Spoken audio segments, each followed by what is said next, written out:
let's go ahead and get started. So this session is on supporting student mental health. So just a couple of things. I know that virtual formats for these kind of conferences and sessions can get really draining to be sitting in front of a screen all day. So feel free to get up and move around and stretch and have some snacks and do whatever you need to do during the session. We want you to be comfortable and be able to move around. I know a lot of you are still trying to do your jobs while attending, so feel free to multitask if you need to do that. Just a little bit about who I am. So my name is Kristin Douma. I am a wellness coach at West Ottawa High School. My certification is as a school social worker. So I've been at West Ottawa. This is my second year. And then previous to this, I was a school social worker in Wisconsin for 13 years before I came here. So my background is in school social work and special education. My sort of professional interests are obviously in mental health, in equity in education, and then also in educator wellness. So the wellness coach position is fairly new here at West Ottawa, and it's really designed to just be mental health support for students and staff. So that involves individual support, some group work, advocacy, working with parents, doing some staff trainings. So sort of everything mental health related is handled by wellness coaches in collaboration with our school counselors as well. So that's a little bit about me and what I do. And this is kind of what we're going to be talking about today. So we're just going to do a really brief overview of some common mental health concerns, and then talk about some ways that counselors can support students directly through advocacy, and then also through supporting teachers.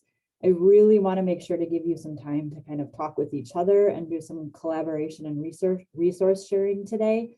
So we're going to do a couple of breakout rooms that sort of allow you a little bit more unstructured time to do that. Obviously, everyone here is a professional. You all have some training and experience. So I'm not going to go into a lot of detail about some of those basics, but more, I'm hoping to kind of talk about some more concrete strategies. Some you may already use and some may be new for you. So I really want to give you a chance to kind of take something away from this that's going to be useful for you. So there is a Padlet with all of the resources that we're talking about today.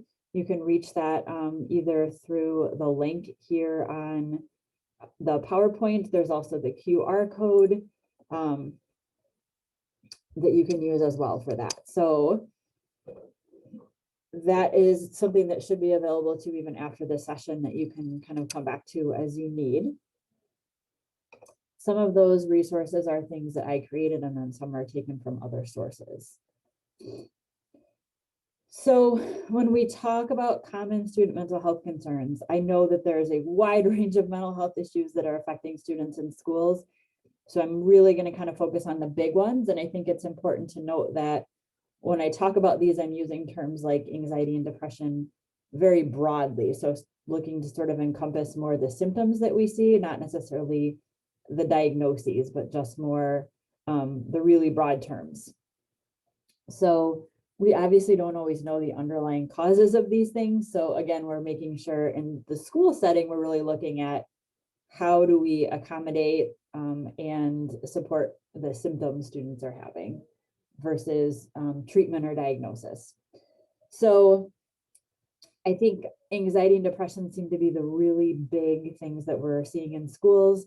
That's not anything new. Over the course of my career, that's been pretty consistent.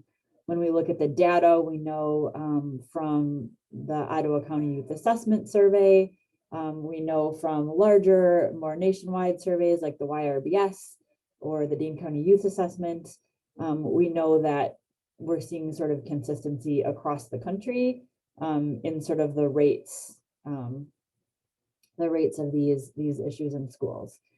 So anxiety, I think we know already, looks really different depending on the student. And I think a lot of times we see students who have visible signs of anxiety, and we don't always think about the ones who are quieter or who aren't acting out. So we're kind of going to talk about both of those things today. Depression, usually there's an increase in rates of depression kind of between 8th and 10th grades. Interestingly, that's also kind of the onset of use for AODA issues kind of happen between 8th and 10th grades, and also the onset of some other mental health issues. So we know that that time period is really critical for students. So if we're middle and high school level educators, those are things that we're really going to want to focus on because we know that that time is so critical. Obviously, we already know related concerns, substance abuse, suicidal ideation, self-harm, attention, anger, all kind of fit under that broader umbrella of anxiety and depression. So those things are certainly related as well.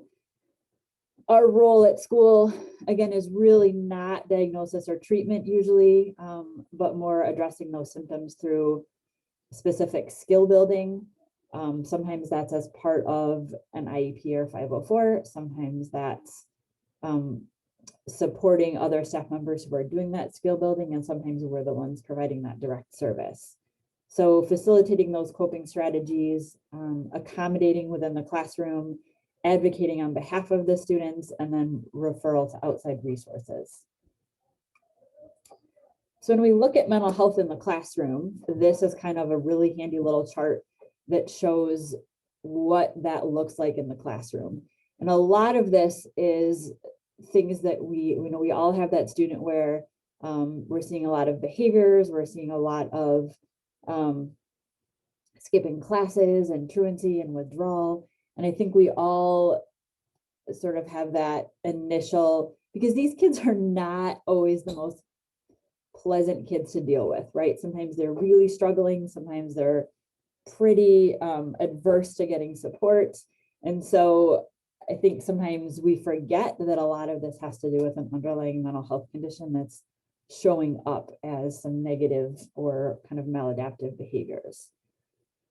So how does this affect learning? Because we're all in schools and learning is obviously kind of the whole reason that kids are there.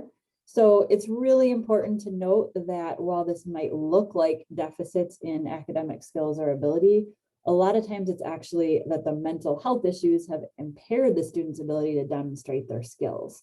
And so we see a lot of these kids who are really struggling academically, and we kind of assume it's because they don't have the skills. A lot of times they do, it's just they aren't able to show us those skills. And so it's also really easy to kind of forget some of these effects of mental health when we're working with a student. I think we are very solution focused. And so as pupil service staff, we tend to want to come up with kind of what's going to be the simplest solution. And so we'll say something to a student like, let's make a list of prioritizing what assignments you have to do to make it a little bit more manageable, which is a really good strategy. The problem with that is that we're not always acknowledging the impact of mental health on their ability to actually complete those tasks. So for us to say, here's an easy step-by-step process we can do to kind of get you caught up, we're not necessarily taking into account sort of that physical and mental fatigue that they're feeling, the impaired cognition and needing that additional processing time, the easy distraction or difficulty with comprehension. We're not always taking that into account when we're coming up with those solutions. And so I think it's nice to just kind of have a little bit of a reminder. And also when we're talking to teachers to sort of connect it to learning. So when we're talking about a student who struggles with mental health, to be able to remind the teacher, this student is needing that extra processing time because their mental health is impairing their ability to think efficiently. So it sort of helps to be able to educate some of the staff members that you work with and some of those things as well. So when we talk about direct support for students and we're talking about skill building, and there's a million different things that we can draw from to talk about. So I really just picked some of the big ones and some of the most basic ones that are going to have sort of the most impact on the most issues. So there's certainly other things out there. These are ones that are kind of a really good go-to that might be familiar to you, maybe not. I think kind of the big one is that our role is really to explicitly teach self-regulation skills. A lot of kids don't actually have explicit instruction in those skills, or they need reminders, or they've potentially learned some of those things when they were younger, and then developmentally those coping strategies aren't developmentally appropriate anymore, and we need to adjust to kind of that changing teenage brain. So kind of the 3 steps when we're talking about self-regulation skills are identifying the feeling or the emotion that they're having. And that's a really important one that I think sometimes we tend to overlook, but being able to accurately identify what actually am I feeling right now. And so some of that has to do with looking at, am I angry right now, or what's really behind my anger, or what part of my body do I physically start to feel stress, and what cues me to the fact that I'm starting to get anxious and maybe need to use a coping strategy. The second part of that is actually being able to identify appropriate coping strategies. And then the third part is to actually utilize those strategies. So I've seen this written a lot, like as an IEP goal, for example, or a goal in kind of a more informal support plan. And a lot of times what we miss is we have a student who can identify appropriate strategies. The question is, can they use those in the moment, and can they generalize those to real life situations? So when they're calm and we're going through real life scenarios, oftentimes they can easily identify what strategy would be appropriate.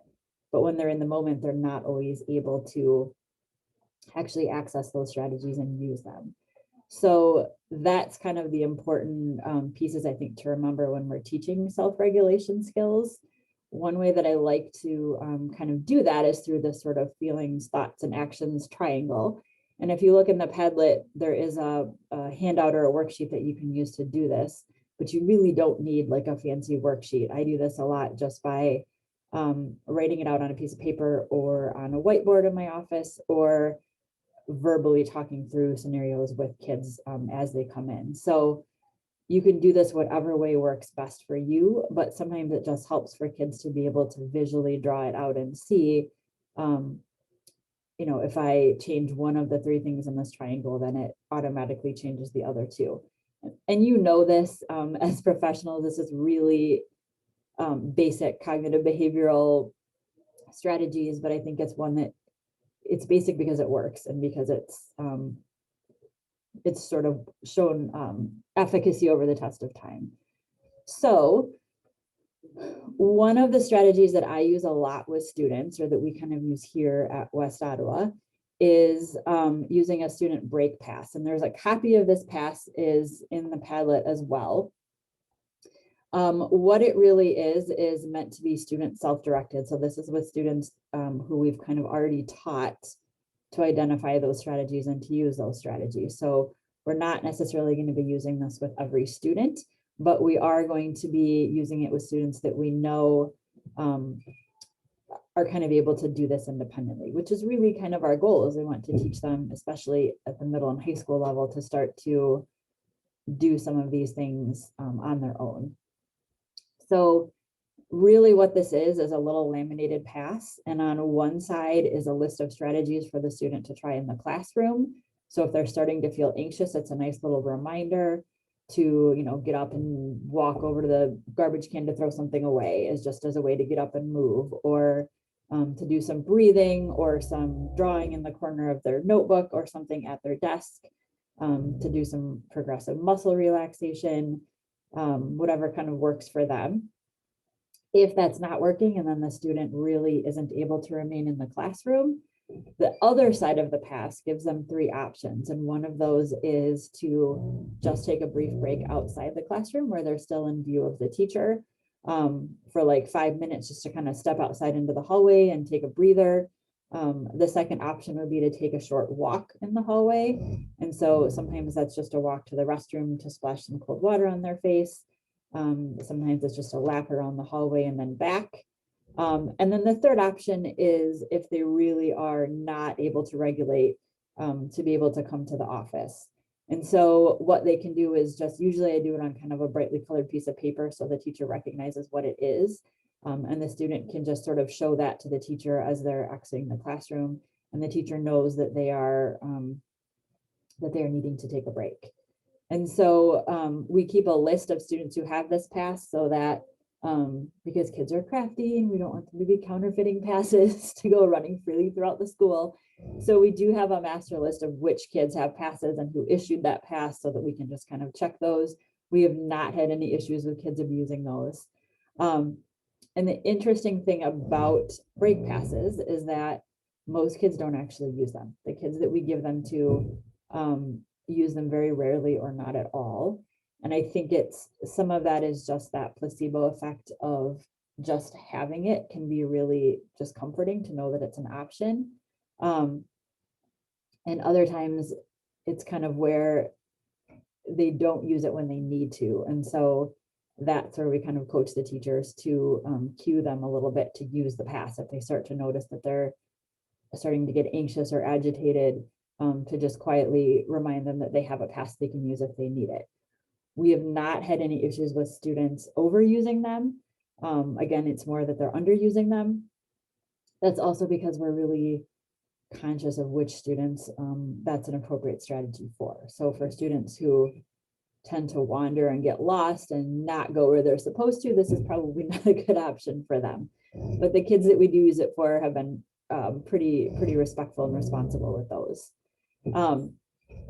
The other thing too is to provide students with a break space that they can access independently. So a lot of this really depends on the structure of your office and your building and what that looks like. I like to have just kind of a little area outside my office where if a kid needs to come and have a quiet private space to kind of decompress, they can do that, but it's in a fairly structured, supervised setting where they are able to sort of be in charge of how do I feel, when am I ready to go back to class? But they're in a place where if they need support, it's right nearby. And so I have a little space outside my office that has a sheet on the wall that's also in the Padlet that you're welcome to copy and use for your own purposes. That just gives them a list of suggestions of things to try while they're sitting there. There's also things like drawing paper and colored pencils. There's like word searches and some different puzzles. There's a little handout, which I believe is also in the Padlet, that gives them a list of calming apps that they can download or use on their phone. And so they kind of are in control of which strategy am I going to use, and then being able to gauge when they're ready to go back to class. So again, that they can sort of do that independently. Another one that I really like to use is emotional regulation plans, and there are several examples that I've provided for you. Some of them are simple, and then other ones are a little bit more involved. There are specific ones for like high school age students, and then I have one in there as well that's down to grades like 3 through 5. But essentially what this is a plan that you develop with the student when they're in a calm place, so that when they are escalated or dysregulated, sort of their support people, whether that's teachers or parents, or even in some cases peers, know what they need and how to support them. Because of when we're in that state, we're not always able to express what our needs are. And so sometimes it helps to literally have a plan written out so that that kind of says, like, when you see me doing these things, this is what I need from you, this is what's helpful for me, and this is what's not helpful for me. So it just kind of helps those support people know what to do in that moment. And so some of these plans can be as easy as like a little checklist. Others are more kind of written out responses. But that just sort of helps everybody who's involved to kind of know what's going to work best for them. So I also, let's see, we'll go to the next page. When we're talking about advocating for students in the classroom, this is a list of accommodations that can be really helpful for mental health. And these can be used sort of as a checklist for things to consider putting in a 504 plan. I know sometimes when we write those plans, it's hard to, on the spot, come up with what accommodations might be really beneficial for the student. So this kind of gives you some things to choose from. I think it's also really helpful to connect these things back to how mental health affects learning. So looking at, for example, having extended time on a test, really the purpose of that is to give the student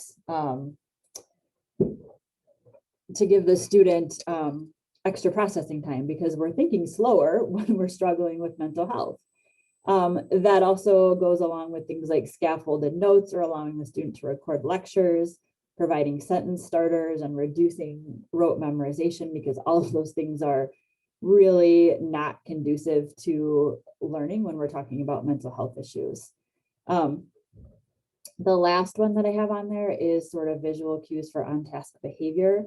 A lot of times when we're looking at kids with either attention issues like ADHD, or even just struggling with attention because of mental health, giving a visual cue to remain on task. And a lot of times I'll say to a student, if you have a rubber band around your wrist, or a sticker that's on your Chromebook, or a paper clip that you keep in your pocket, so that when you see or feel that object, it's a reminder for you to think, what am I supposed to be doing right now? And then return to the task. And for someone with attention issues, that may be happening several times a minute, where they're having to ask themselves, what should I be doing? Back to the task. But having that sort of visual or tactile cue to be able to remind themselves that, oh, wait, check in. What am I supposed to be doing? Back to the task. So I'm going to, I think at this point, maybe we'll do some breakout rooms here, so that we can give you a chance to kind of talk about some of the things that we just went over. A couple of things to kind of consider when we're having these conversations is sort of the overall theme that adjusting expectations does not mean lowering expectations. And I think we hear this a lot, because teachers get really sick of us coming in and saying, hey, this kid needs this. And it's understandable, they have 100+ students. So trying to remember what's helpful for an individual is really difficult, especially now, because pandemic teaching is a difficult thing in itself. So sort of helping to remind teachers and also parents that just because we're adjusting our expectations for the student doesn't mean that we're lowering those expectations. So that's something to kind of keep in mind when you're having these discussions. Are there accommodations that you find useful for students that are not on this list? And then thinking about what barriers exist for your students. So are there some accommodations that are not possible to do in the school setting that you're in? Or are some of these student issues able to be addressed adequately through accommodations, or are there sort of other things that need to be put in place to kind of support student mental health? So I'm going to go ahead and put you into some breakout rooms here, and we're probably going to do about 10, 7, let's do 10 minutes for that.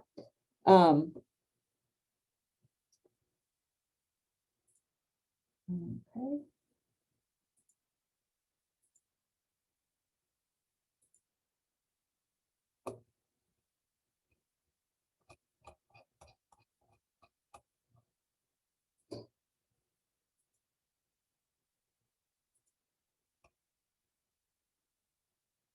Oops, hold on 1 second. Let's make sure this is working. Oh, here we go.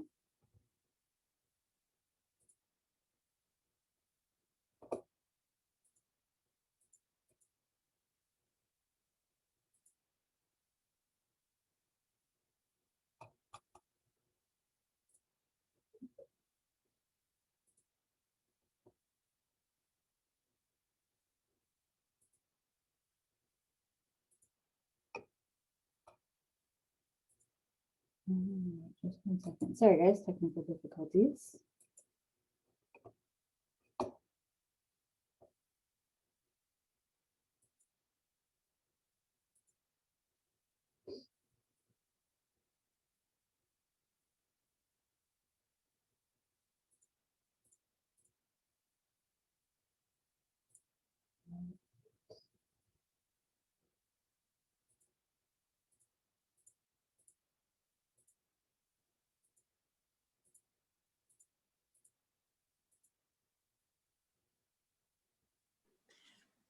It looks like it's shuffling them, Kristin. Do you see that? Like it's Yep. put, yep, okay, you're good. All right. All right.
Kristin, you all set with the breakout? It looks like everyone's good. Yeah, perfect. Looks Okay, like everybody is in. Yep. awesome.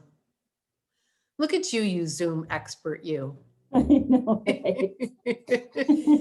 No, you go, girl. Okay, I'm here.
They're having some good talks because I just snuck in one. So it's good to see.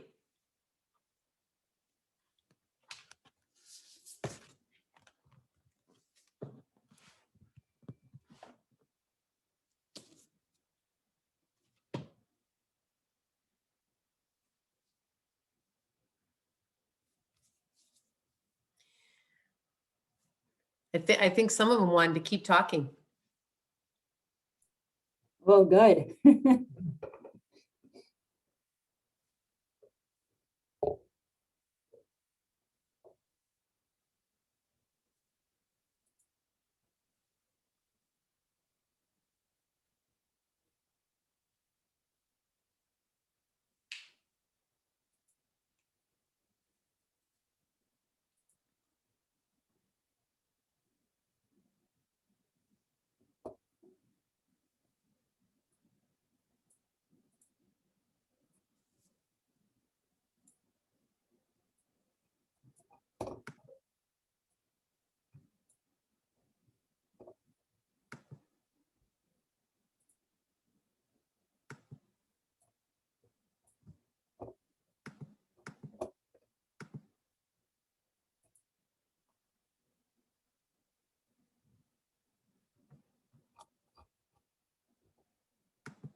Okay, it looks like everybody is coming back here. So hopefully you're able to have some good discussions. So was there anything anybody wanted to share that you talked about in your group as far as some of those conversations? Any accommodations or things that you find useful that were not on the list? We discussed liking, I really am going to take that whole student break pass thing. So I'm at KCTC, and our influx of kids coming into student services is, I feel like we're like a doctor's office where we open our door, we're like, okay, next, all right, next, and that break pass might be nice to even have them stand outside of the room, because it's so big that we don't want them really roaming the halls or trying to condense everybody in their wing. But just to go outside of the room, maybe look at the back of the card and do some breathing and be like, I would love, is there a picture of that on the stuff that you shared? Because I would just love to. There is the template for it is in the Padlet. Okay. And so you can take that and modify it however you need it to use for whatever your building looks like or whatever your procedures look like. Yeah, well, I love that. So thank you very much. Good. And we kind of developed that for the same reason, as we were having hordes of students coming down to the office all of the time. And it was so much triage and crisis response. And really to be able to teach them the skills to recognize the need to self-regulate and do it on their own, so that they can become a little bit more independent about that. So I'm glad you found that helpful. Were there anything else anybody wanted to share before we go on? I used to to walk and talk, take the student out of the room if they really were escalated. And I used to work within the EI room for emotionally impaired students. And when it got really bad, I would just say, okay, let's walk and talk. And we would just walk the halls and let them share whatever, what their issue was, and try to, de-escalate their anger and issues, and then go back into the classroom. But that was being an extra person in the classroom to be able to do that. Yeah, and I think that is a really good strategy, actually, especially for those kids who need to move when they're frustrated, but maybe are not independent enough to be wandering the school unattended. So that is a really useful strategy. Okay. Anything else? Okay, so a little bit more on advocating for students. We talked about a little bit already about adjusting expectations. Also communicating with teachers regarding student mental health, which is hard to do because we don't want to violate confidentiality. We don't necessarily want to share a student's diagnosis or anything really personal. But I think even just as little as sending an email out to the teachers when you know the student is not in a good place today, just to say, heads up, this kid's having a hard time. These are the strategies that I've reminded them to use, but they might need reminders from you, or, you know, whatever that is. But just cueing them in ahead of time so that if the student has a meltdown in their classroom, they already kind of know a little bit about what's going on. I think also really advocating to remove negative language, and this does not happen in every school. It's happened in some schools I've been in and not so much in others. But sort of some of that language that gets used, and because we get frustrated because kids act out, because the kids that are struggling are not always the easiest to deal with.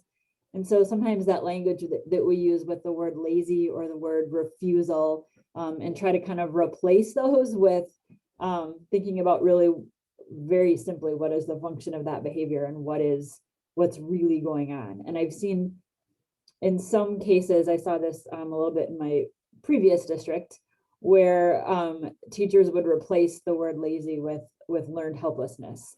And really, learned helplessness is about a response to trauma. It's about a completely different thing than just simply not wanting to do the work. But really working to sort of change the language that we use as an entire school community, I think really is beneficial to all students, not just the ones that we're working with. And then this one, I think as counselors, you all do already, but facilitating those conversations with the student and the teacher together. And I have to remind myself to do this. I think it's really easy for me to just fire off an email to a teacher and say, hey, this is what's going on with this kid, but I'm not doing the student any favors unless I really sit down and work with them on how to advocate for themselves and how to express their needs appropriately. So those are just some really basic strategies that we can use when we're working with students. So the last kind of piece to this presentation is talking about support for teachers. And because teachers come to us a lot with some questions about, I don't even know what to do in my classroom. I don't know what to do with this student. And they're looking to us for some guidance on how to do that. So there's several resources on here. Some of them are linked directly from the PowerPoint, and then some of the other ones are actually in the Padlet as well. So a lot of times, one thing that I find that's really helpful, and actually they do this in my daughter's preschool classroom, but I think it actually applies to any grade level, is to do kind of a check-in chart. And so at the beginning of class, kids maybe come and put a sticky note on kind of how they're feeling that day. And they don't have to have their name on it or anything, but it gives the teacher a really easy visual, quick look at what percentage of the class is really doing well today and what percentage of the class is really struggling today. So they can kind of adjust their instruction or their delivery accordingly. Other ones would be sort of incorporating mindfulness into the curriculum. There's some great curriculum called Mind Up that actually incorporates that into the academic curriculum, which is kind of nice.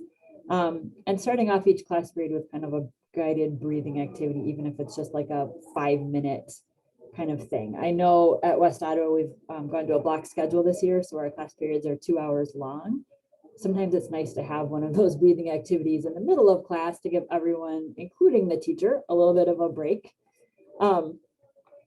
Another one that I think is really important to address here is to be very careful about icebreaker activities. I think even the ones that are labeled low risk are not really low risk for a lot of kids who are struggling with anxiety. I've had kids say to me, I purposely skip the first day of class every semester because I know we're going to have to do an icebreaker, and I'm so uncomfortable with that I'm not even going to go to class. And think about how we as adults don't necessarily love doing those in staff development a lot of the time. Kids don't really, if they're an anxious kid, they don't love those either. And we don't want to start off a new semester automatically making a student not like us because we forced them to do something that was really uncomfortable for them. And so really be mindful of any icebreaker activities that kind of have forced like physical activity, like having to throw and catch things, or kids answer on the spot without really getting a chance to volunteer, or ones that involve like kind of running around. Or there's one that's kind of like musical chairs that I've seen that is absolutely horrible for kids who are anxious, because it's this fear of being the one who's left out. I've seen kids just have full-blown panic attacks over some of those. So really reminding teachers to be very purposeful and careful about which icebreaker activities you do and how those might affect some of your anxious students. Some of the other ones on here, some of these go without saying, I think, communicating with the student and the parent, prioritizing classroom climate, acknowledging successes. One thing that I thought was really interesting is having a statement about mental health on your syllabus as a teacher, to say, we recognize that mental health can be a struggle. We support you in that. Here are some resources that you can access if you're struggling. It just kind of normalizes that conversation about mental health and lets them know that the teacher is a safe person that they can go to with some of those concerns. And then the other thing I have on here is a supportive language script. I think a lot of times teachers get put on the spot when students sort of overshare or say something concerning and they don't know how to respond, to give them a little script that they can actually have like next to their computer or on their desk, so that they automatically can quickly look at that and be able to formulate a response without getting anxious themselves, because they've kind of been put on the spot. And that is in the Padlet as well. And you can modify again as needed for your own situation. The other thing I have here is an example of a support plan that we would write for a student. This is for if we have a kid who's having ongoing significant struggles in the classroom. And this really kind of gives the teacher almost a how-to of how can I tell when the student is struggling and what should I do about it when it happens. And so these plans can be part of like an IEP or a 504.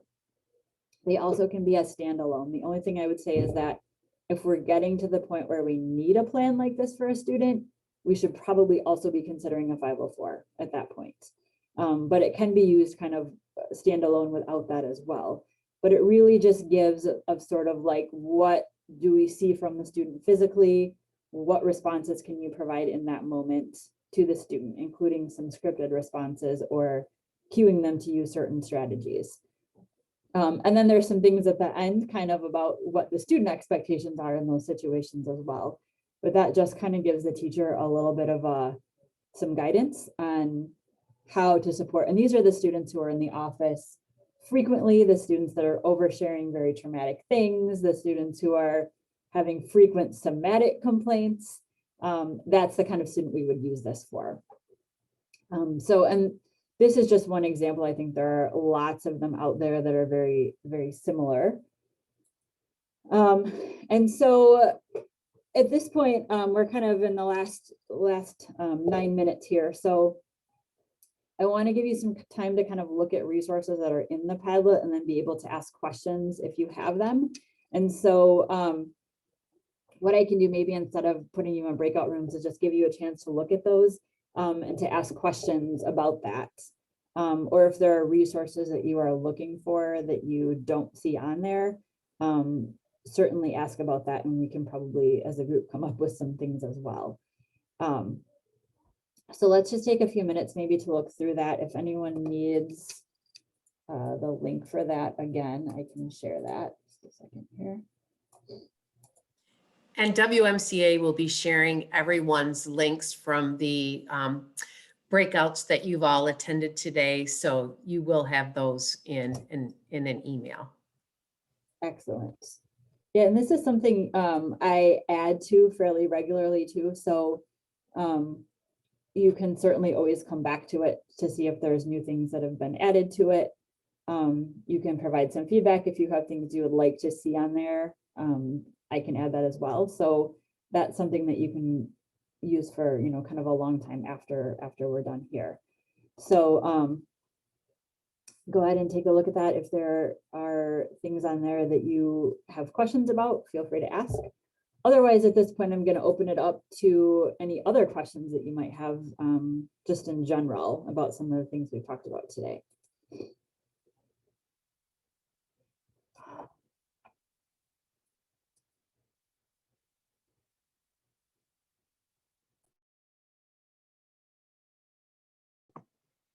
I got a question. Sure, go ahead. Kristin, do you categorically kind of say that icebreakers aren't a good idea, or more if you know that there's a student with anxiety in the room that might get like triggered by it?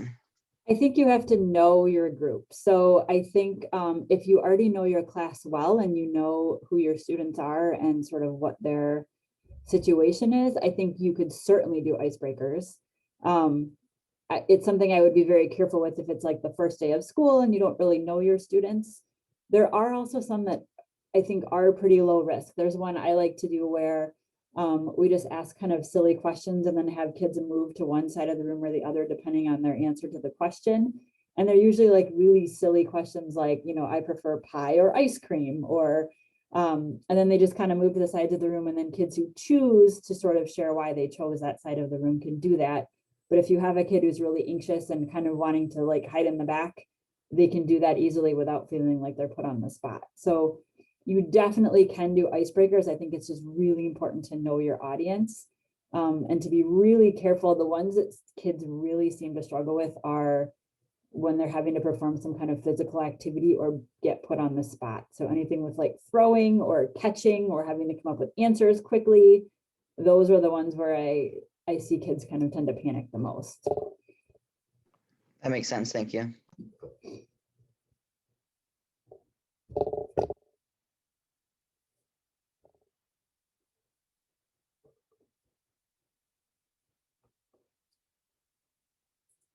All right, so I have my contact information up here on the last slide here.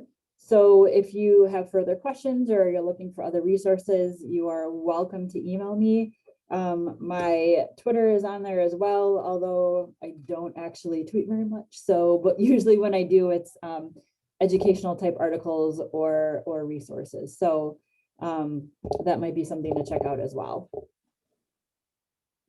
And we're not going back to any main sessions this time. So you're going to head over to your next choice. And thank you so much for all the amazing resources and the knowledge that you shared with us this morning. Super appreciated, and some great stuff. And all of the members, don't worry, we'll make sure to get those to you in case you didn't write down off the chat. And we'll see you in your next session. It was fantastic, Kristin. Thank you so much. Thank you, everybody. Have a good rest of your day.